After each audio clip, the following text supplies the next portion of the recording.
Hello everyone, I am Riddhiran, you watching sky is the limit. So MAKAUT का site पे अभी एक नया नोटिस है, आप देख सकते हैं यहाँ पे। ये नोटिस के बारे में बहुत सारे स्टूडेंट मुझे पूछ रहे थे कि भैया ये नोटिस का डाउट हम लोगों का क्लियर कर दीजिए। बहुत सारा वीडियो हम लोगों ने देखा पर ये डाउट हम लोगों का क्लियर नहीं हो रहा। तो मैं डेफिनेटली बोलना चाहूँगा, इस चैनल में ही आपको ऑथेंटिक न्यूज़ मिलता है, तो इस चैनल को सब्सक्राइब करके रखिए।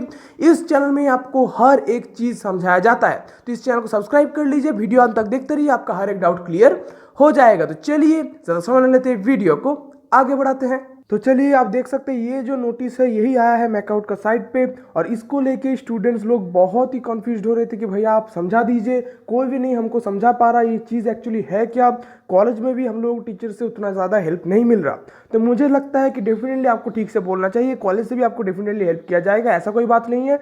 पर फिर भी मैं आपको हेल्प कर देता हूँ। देख सकते हैं यहाँ पे, चलिए यहाँ पे एक्चुअली ये बोला गया है, आप देख सकते हैं यहाँ पे हेडिंग में amendment of first regulation reference chapter 3 serial 6 declaration of results promotions and grading systems। यहाँ पे एक्चुअली स्टूडेंट्स लोगों को principal, director, teachers and other stakeholders of the university and its affiliated colleges are hereby notified to inform and counsel the students regarding the policy of declaration of results, promotions and grading systems. मतलब हर एक students को grading system, promotion and declaration of result के related जो policies है उसको clear करने के लिए इस आप बोल सकते हैं नोटिस पे बोला गया है, जो कि अभी मैं आपका क्लियर कर देता हूं। कोई भी टेंशन लेने का आपको जरूरत नहीं है। यहाँ पे देखिए मेनली पहले जो बोला गया है, ये बोला गया है कि आप जो नेक्स्ट सेमेस्टर में प्रमोट होंगे, जो जो इंटरमीडिएट स्टूडेंट्स हैं या फिर जो जो आप बोल सकते हैं स्टूडेंट्स मैकआउट के अंदर पढ़ते हैं, तो उनको नेक्स्ट सेमेस्टर में तभी भी आप बोल सकते हैं जाने को दिया जाएगा। नेक्स्ट आप बोल सकते हैं ईयर में तभी जाने को दिया जाएगा जब वो लोग कुछ क्राइटेरिया फुलफिल करेंगे। तो यहाँ पे बोला क्या गया है देख सकते हैं। ये एक्चुअली फिर से मैं बता देता हूँ, वो स्टूडेंट्स के लिए है जो स्टूडेंट्स एग्जाम नहीं दिए थे पर इस सेमेस्टर में प्रमोट होंगे। जो स्टूडेंट्स एग्जाम ठीक ठाक से दिए थे, सीए उनका कंप्लीटली ओके था, मतलब जो कॉन्टिन्यूअस असेसमेंट है, प्रैक्टिकल उनका कंप्लीटली ओके था, वो स्टूडेंट्स को आप बोल सकते हैं कोई भी प्रॉब्लम नहीं होगा नेक्स्ट सेम में जाने के लिए, क्योंकि कोई स्टूडेंट एग्जाम दे रहा है इसका मतलब उसका अटेंडेंस ठीक ठाक है।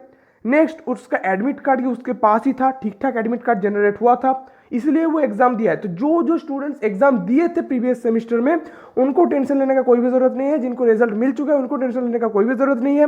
जिनको अभी तक हो सकता है प्रीवियस सेमेस्टर में कोई एक सेमेस्टर एग्जाम नहीं दिए हैं और कंप्लीट वो सेमेस्टर में उनको बैकलॉग मिला है, तो वो बैकलॉग का जो स्टूडेंट्स है उनके लिए ये बोला जा रहा है। जो स्टूडेंट्स ठीक ठाक से पास किए हैं, उनके पास अच्छा नंबर है, तो उनको टेंशन लेने का कोई भी बात नहीं है। फिर भी आप लोग देख लीजिए क्या क्या क्राइटेरिया यहाँ पे बोला जा रहा है। देख सकते हैं नंबर ए में जो क्राइटेरिया यहाँ पे बोला जा रहा है, candidate has minimum attendance percentage of 75% in previous semester. Previous semester में जो सेमेस्टर आपने एग्जाम नहीं दिया है या फिर जो सेमेस्टर आपने एग्जाम दिया है उसको आपको डेफिनेटली वहां पे 75% अटेंडेंस रहना पड़ेगा। जो जो स्टूडेंट्स एग्जाम दिए हैं उनको टेंशन लेने की कोई भी बात नहीं है, क्योंकि 75% अगर अटेंडेंस ना होता तो उनको एग्जाम देने का मौका नहीं मिलता। तो जो जो एग्जाम दिए हैं आप बिल्कुल रिलैक्स्ड रहिए, आपके लिए ये नहीं है। जो जो एग्जाम नहीं दिए थे उनके लिए मैं बता रहा हूं। तो आपको मिनिमम 75% अटेंडेंस रखना पड़ेगा।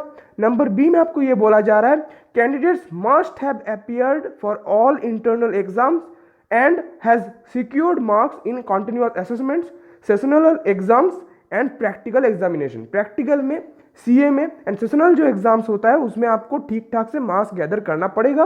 पासिंग मार्क्स मिनिमम आपको लेना पड़ेगा। नंबर 3 में, candidates must have applied for appearing the end semester examination and have valid admit card in previous semester।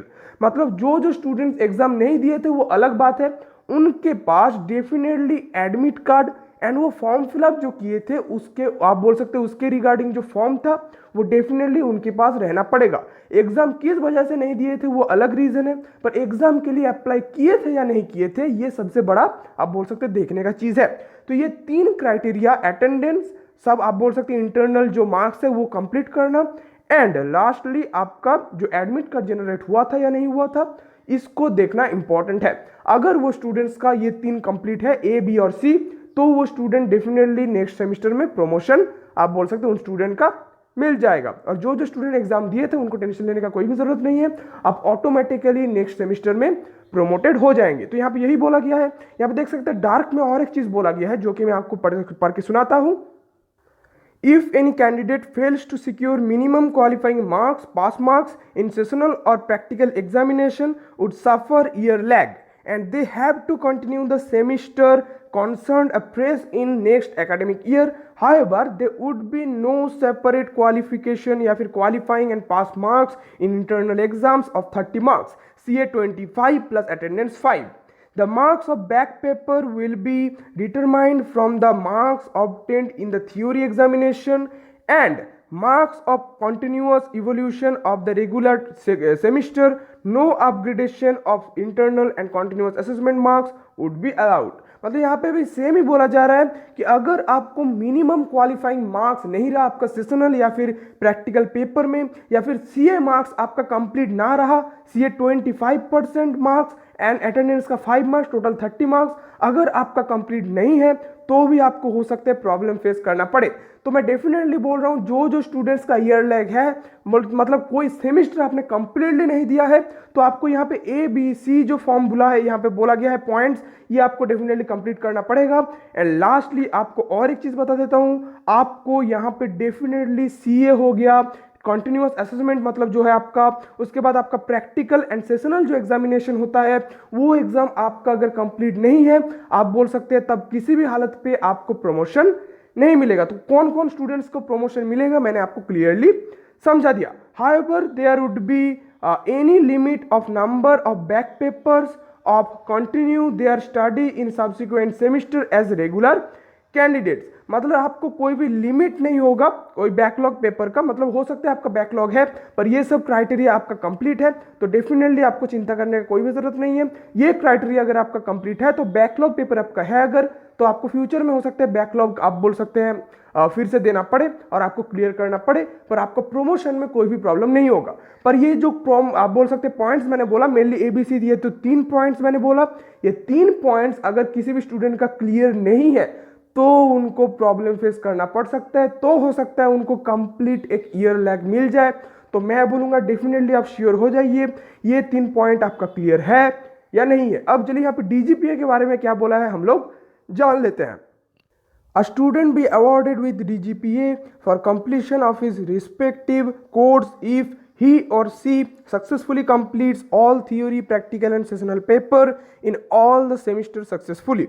The criteria for obtaining DGPA 6 for BTech, BPharm और भी courses है, hospital management आप देख सकते हैं कोर्सेज, एंड आपका अगर non AICTE courses है तो आपको 5.4 आप बोल सकते हैं मिनिमम चाहिए DGPA लेने के लिए। तो मुझे लगता है डेफिनेटली इसको अभी आप देख सकते हैं क्या लिखा है, कोर्सेज हैज बीन रिलैक्स्ड, मतलब अभी ये जो क्राइटेरिया आपका था, मतलब AICTE कोर्स के लिए 6 एंड नॉन AICTE कोर्स के लिए 5.4, इसको अभी रिलैक्स कर दिया गया है। पर अगर आप चाहते हैं कि मिनिमम आपको 6 मिले तो आपको हर एक, आप देख सकते हैं यहाँ पे लिखा है there would be no exam for upgradation of marks normally, however a student may apply for upgradation of for improvement of DGPA to attend minimum 6 as special cases. मतलब अगर आप चाहते हैं तो आप मिनिमम आप बोल सकते हैं DGPA 6 लाने के लिए आप स्पेशल केस के लिए अप्लाई कर सकते हैं, तो ये आपके ऊपर है। पर अभी ये जो चीज था minimum 6 for AICTE courses and non AICTE courses for 5.4, तो ये अभी रिलैक्स कर दिया गया है। तो यही कुछ इंपॉर्टेंट चीज यहाँ पे बोला गया है हर इंटरमीडिएट स्टूडेंट्स के लिए, मेनली इंटरमीडिएट स्टूडेंट्स के लिए। तो मैंने आपको बता दिया। तो वीडियो कैसा लगा डेफिनेटली कमेंट करके बताना। वीडियो अच्छा लगे तो कर देना लाइक एंड शेयर, और अगर इस चैनल पर नए हैं तो इस चैनल को डेफिनेटली सब्सक्राइब कर लीजिए, क्योंकि इस चैनल में आपका हर एक एजुकेशनल डाउट क्लियर हो जाते हैं। तो चलिए आज के लिए इतना ही, बहुत जल्दी नया वीडियो के साथ फिर से आप लोगों से मुलाकात होगी, तब तक के लिए बाय बाय।